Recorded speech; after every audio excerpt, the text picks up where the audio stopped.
Corruption free মন্ত্রণালয় এবং পুরো শিক্ষা সেক্টর হবে। করাপশন, পলিটিসাইজেশন, এই দুটো জিনিসের কবল থেকে আমরা এডুকেশন সেক্টরকে মুক্ত রাখবো ইনশাআল্লাহ। 17 বছর ধরে আমি নিজেও একজন শিক্ষক, মিলন ভাইয়ের শিক্ষক ছিলেন। সাথে বলছি কারণ মাননীয় মন্ত্রী মহোদয় মিলন ভাই এবং উনার গাইডেন্সে আমি প্রতিমন্ত্রীর দায়িত্বে আছি। আমরা দুজনে ইতিমধ্যে এগুলো নিয়ে অনেক আলোচনা করেছি। শিক্ষকরা অত্যন্ত গুরুত্বপূর্ণ, কারণ ক্লাসরুমে কি হয়, ক্লাসরুমের আগে পরে কি হয়, প্রত্যেকটা দায়িত্ব শিক্ষকদের সঠিক মর্যাদা যদি আমরা দিতে না পারি, এবং আপনারা হয়তো জেনে থাকবেন 17 বছর ধরে আমি নিজেও একজন শিক্ষক, মিলন ভাইয়ের শিক্ষক ছিলেন। সো আমরা সবাই শিক্ষক, মানে আমি এবং মাননীয় মন্ত্রী মহোদয় দুজনের শিক্ষক হিসেবেও আপনাদের মর্যাদার জায়গাটা, মূল্যায়নের জায়গাটার সাথে অতি পরিচিত। সেই জায়গা থেকে আপনাদের মূল্যায়ন যেন সঠিকভাবে হয়, সেটা নিয়ে আমরা ইতিমধ্যে আমলে নিয়েছি এবং এটা আপনাদের সাথে আরো বৃহত্তর আলোচনা হবে।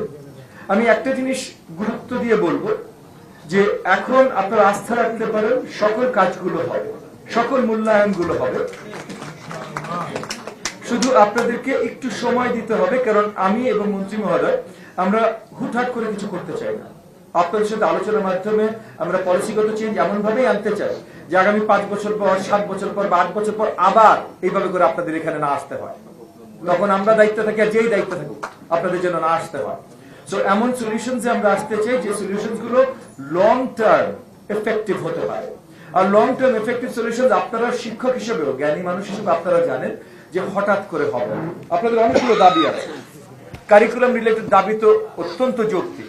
মাননীয় শিক্ষামন্ত্রী মহোদয় এবং আমরা প্রথম 2-3 দিনই বৃহত্তর আলোচনা করেছি যে আমরা এক কারিকুলাম আমব্রেলার অধীনে পুরো দেশকে আনতে চাই, যেটা ইংলিশ মিডিয়াম হোক, বাংলা মিডিয়াম হোক, মাদ্রাসা হোক, আলিয়া মাদ্রাসা, ইবতেদায়ী মাদ্রাসা, কওমি মাদ্রাসা, মানে যেই নামই আপনি বলেন না কেন, একটা জেনারেল আমব্রেলা, তারপর কিছু ডিফারেন্সেস থাকবে সেটা ভিন্ন কথা, একটা জেনারেল আমব্রেলার মধ্যে আমরা আনতে চাই। তো সেটাও তো হুটহাট করে হবে না, তাহলে কারিকুলামের কাজটা অনেক লম্বা। এটা আপনাদের প্রথম পয়েন্ট ছিল। আপনাদের চাকুরি জাতীয়করণ, এটা যেমন মনে করেন ফাইন্যান্স এন্ড প্ল্যানিং মিনিস্ট্রির সাথে কাজ আছে, লেবার মিনিস্ট্রির সাথে কাজ আছে। এগুলো শুধু আমরা বললে হবে না, আরো মিনিস্ট্রিদের সাথে নিয়ে, এবং ইতিমধ্যে গতকাল একটা ক্যাবিনেট মিটিং এ মাননীয় মন্ত্রী মহোদয়, আমি, লেবার মিনিস্টার, ওখানকার প্রতিমন্ত্রী, প্ল্যানিং এন্ড ফাইন্যান্স মিনিস্টার এবং ওটার প্রতিমন্ত্রী আমরা আলোচনা করেছি এই কাজগুলো কিভাবে এগিয়ে নিয়ে যেতে পারে। মাননীয় মন্ত্রী, আমি জাস্ট একটু করি, স্যারে একটা অলরেডি হিসাব প্রস্তুত করছে, যদি আমাদের মানে ফাইন্যান্স কোন সেক্টর থেকে আসবে এবং আপনারা যদি মাননীয় মন্ত্রী মহোদয় এবং আমার কাছে এগুলো পেশ করেন, আমরা বৃহত্তর আলোচনায় তখন এগুলো আনা শুরু করবো। আমরা আমাদের মন্ত্রণালয়ের মাধ্যমে এটা ভেটিং করব, চেক করব, তারপর অন্য মন্ত্রণালয়গুলোর সাথে এই কাগজ নিয়ে বসা শুরু করবো। আপনাদের অবসর সুবিধা এবং কল্যাণ ট্রাস্ট নিয়ে যে কথাগুলো আপনাদের নেতৃত্বে ভাই বললেন, সেগুলো এগেন অত্যন্ত আবেগপ্রবণ কথা এবং রেশনাল কথা। তো এই মূল্যায়নগুলো আমাদের সঠিক জায়গায় আসতে হবে, করতে হবে। কোনো কিছুই আসলে আপনারা অযৌক্তিক পুরোপুরি বলেন নাই, আপনারা যৌক্তিক কথা বলেছেন। সলিউশন গুলো আরো যৌক্তিকতার সাথে আমাদের সামনে নিয়ে আসতে হবে। একটা জিনিস আপনারা চিঠিতে এনেছেন, কথাও বলেছেন, এবং মাননীয় মন্ত্রী মহোদয় প্রথম দিন যখন গত বুধবারে বোধহয় আমরা প্রথম অফিস করি, গত বুধবারে প্রথম এই কনফারেন্স রুমে বসে প্রথম যে প্রেস কনফারেন্সটা আমরা করি, সেই প্রেস কনফারেন্সে মাননীয় মন্ত্রী মহোদয় পরিষ্কার করেছেন, আমি ওনার সাথে পুরোপুরি 100% একমত যে প্রথম একটা জিনিস আমরা একদম সবসময় নজরে রাখবো, করাপশন ফ্রি আমাদের এডুকেশন ব্যবস্থা। এর আগে যখন 5 বছর এই মন্ত্রণালয়ের দায়িত্বে ছিলেন মিলন ভাই, উনি কোন ধরনের করাপশনের সাথে জড়িত হননি এবং আমাদের রাজনৈতিক শত্রুরা কখনো ওনার নামে করাপশন চার্জ দিতে পারেনি। এবং আপনারা এটাও একসাথে মনে রাখবেন যে একইভাবে আমিও কোনো করাপশনের সাথে এর আগে কোনো সময় কোনো রাজনৈতিক কাজে যুক্ত হই নাই, আগামীতেও যুক্ত হব না। সো এই মন্ত্রণালয়ের মন্ত্রী প্রতিমন্ত্রী কোনো করাপশন করবে না, প্রমাণিত। এটা শুধু এখন নতুন করে আপনাদেরকে গল্প শোনানো, এটা প্রমাণিত, এটা করাপশন হবে না। সো করাপশন ফ্রি মন্ত্রণালয় আমরা রাখবো, মন্ত্রীরা করাপশন ফ্রি থাকবে, এবং আপনাদের দিকে আমরা চেয়ে আছি আপনারাও যেন আমাদেরকে সহযোগিতা করেন যে প্রত্যেকটা অঙ্গে যেন আমরা করাপশন ফ্রি রাখতে পারি এডুকেশন সেক্টরে। ম্যানেজিং কমিটি নিয়ে ইতিমধ্যে গত শুক্রবারে আসলে ছুটির দিনে, আসলে আমার আর মন্ত্রী মহোদয় ছুটি নাই, তো গত শুক্রবারে ম্যানেজিং কমিটিগুলো নিয়ে আমরা আলোচনায় বসেছি। আমরা ইতিমধ্যে আজকেও এই মিটিংগুলো শেষ হয়ে গেলে ম্যানেজিং কমিটি নিয়ে আমাদের আলাদা সচিব মহোদয়ের সাথে একটা মিটিং আছে। সো এই যে আপনারা যে পয়েন্টগুলো এনেছে সবগুলো আমরা অ্যাড্রেস করছি, কিন্তু ইটস জাস্ট এই মুহূর্তে আপনাদেরকে পুরো ক্লিয়ার উত্তর দিতে পারছি না। আমরা অ্যাড্রেস করে খুব শীঘ্রই ফাইনাল উত্তর দেব। এবং এই জিনিসটা গতকাল মাননীয় প্রধানমন্ত্রী জনাব তারেক রহমানের সাথে ক্যাবিনেট মিটিং এও মন্ত্রী মহোদয় এবং আমি পরিষ্কার করেছি, স্পেশালি মন্ত্রী মহোদয় মিলন ভাই পরিষ্কার করেছে যে এক সপ্তাহের ভিতরে আমরা এই প্রত্যেকটা এজেন্ডা আমরা কি করছি, কিভাবে করব এবং ইম্পর্টেন্ট এজেন্ডাগুলো নিয়ে লিখিত আকারে আমরা মাননীয় প্রধানমন্ত্রীর সামনে প্রেজেন্ট করব। সো তখনও কিন্তু আপনাদের সকলের কাছে পরিষ্কার হয়ে যাবে ইনশাআল্লাহ।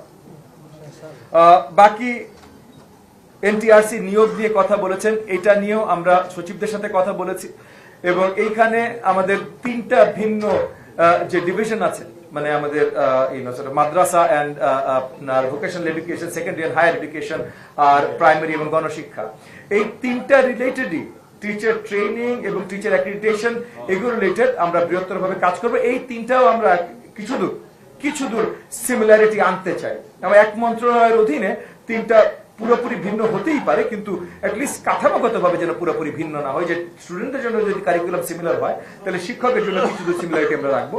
তো এরকম অনেক কিছু আছে যেগুলো আমরা করব, কিন্তু দুটো জিনিস গুরুত্বপূর্ণ। একটা প্রথমে একবার বললাম, মাননীয় মন্ত্রী মহোদয় পরিষ্কার করেছে,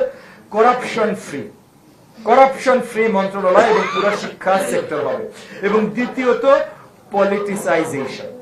আমরা স্বৈরাচারী আমলে দেখেছি, যেটা আজকে আপনারাও আপনাদের বক্তব্যে বলেছেন, যে ধরে ধরে স্কুল কলেজ থেকে শুরু করে প্রত্যেকটা অধিদপ্তর, প্রত্যেকটা বোর্ড, প্রত্যেকটা জায়গায় চাপরাশি পর্যন্ত পলিটিসাইজড হয়েছে।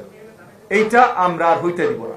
সেটা যার নামে হোক, সেটা আওয়ামী লীগের নামে হোক, জামাত ইসলামের নামে হোক, যার নামে হোক, আমরা আর হইতে দিব না। আপনি পার্সোনাল লাইফে কোন রাজনীতি করেন, কি পলিটিক্স করেন, এটা আমাদের মাথা ব্যথা না। আপনি যদি আপনার কাজের ভেতরে স্পেশালি শিক্ষা একটা মহৎ কাজ, দেশের মেরুদণ্ড, দেশের ভিত্তি তৈরি করে শিক্ষা সেক্টর, এডুকেশন সেক্টর, এইখানে কোন ধরনের পলিটিসাইজেশন আমরা হইতে দিব না। মাননীয় মন্ত্রী মহোদয় পরিষ্কার করেছেন এবং ওনার হয়ে আমি প্রতিমন্ত্রীও পরিষ্কার করছি। করাপশন, পলিটিসাইজেশন, এই দুটো জিনিসের কবল থেকে আমরা এডুকেশন সেক্টরকে মুক্ত রাখবো ইনশাআল্লাহ। সো বাকি আমি আমার বক্তব্য ছোট করছি। আপনাদের সকলের যে ডিমান্ডগুলো আছে এগুলো পরিষ্কার করলাম, ইতিমধ্যে আমরা আলোচনার ভিতরে আছি এবং আপনাদের নিডস যেন স্যাটিসফাইড হয়, শিক্ষকদের মূল্যায়ন যেন সঠিকভাবে হয়, এটা আপনারা আস্থা রাখতে পারেন। মাননীয় মন্ত্রী মহোদয় এবং আমরা নিশ্চিত করবো ইনশাআল্লাহ।